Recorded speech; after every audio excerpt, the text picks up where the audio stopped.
Welcome sa Las Piñas River Drive, isang makabagong proyekto na tumutulong sa mas mabilis na biyahe at sa pag-aalaga ng kalikasan dito sa Las Piñas.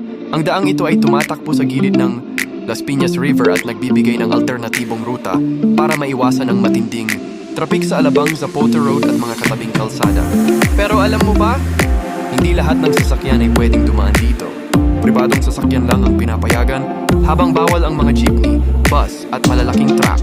Layunin nitong mapanatili ang kaayusan at kaligtasan sa masisikip at pakurbang bahagi ng kalsada.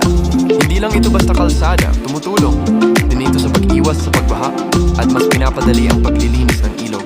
Isa itong magandang halimbawa ng pagsasama ng pag-unlad ng lungsod at pangangalaga sa kalikasan. Ang Las Piñas River Drive ay simbolo ng progreso, nag-uugnay sa mga komunidad habang inaalagaan ang kapaligiran.